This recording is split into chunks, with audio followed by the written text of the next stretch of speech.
முக்கிய செய்தி. சந்தர்ப்பவாத கூட்டணியும் மறைமுக கூட்டாளிகளும் திமுகவை வீழ்த்திவிட தோல்வியின் ஆற்றாமையில் தவிக்கிறார்கள் என்று முதலமைச்சர் மு.க.ஸ்டாலின் விமர்சனம் செய்திருக்கிறார்.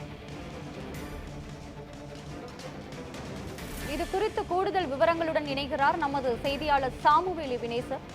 சாமுவேல், வணக்கம். முழுமையான விவரங்கள் என்ன, பதிவு செய்யுங்கள்.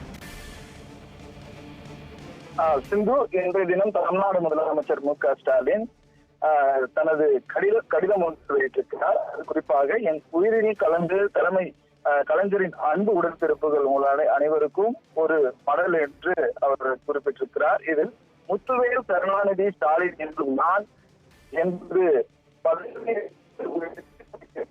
மே மாதம் 7ஆம் தேதி 4 ஆண்டுகள் நிறைவடைந்தது என்றும் 5வது ஆண்டில் அடியெடுத்து வைக்கும் உங்களில் ஒருவனான தலைமையின் நமது திராவிட மாடல் அரசு நம்பிக்கை வைத்து ஆட்சியை ஒப்படைத்த தமிழ்நாடு மக்கள் அனைவருக்கும் எனது நெஞ்சார்ந்த நன்றி என்று தனது வாழ்த்துக்களை தெரிவித்திருக்கிறார். இதைத் தொடர்ந்து கடந்த 2021ஆம் ஆண்டு தேர்தலில் வெற்றி பெற்று நாம் அதாவது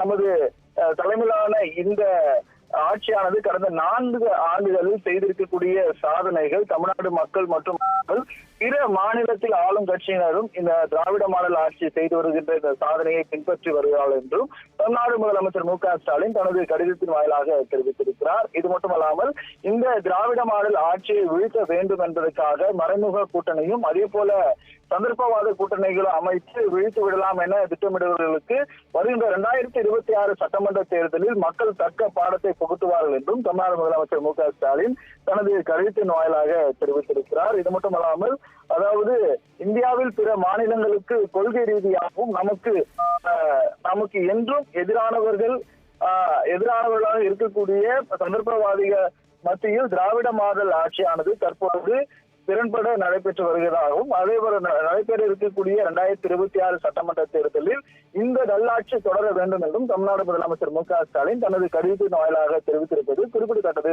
சிந்து, முழுமையான விவரங்களுக்கு நன்றி சாமுவேல் வினேசர்.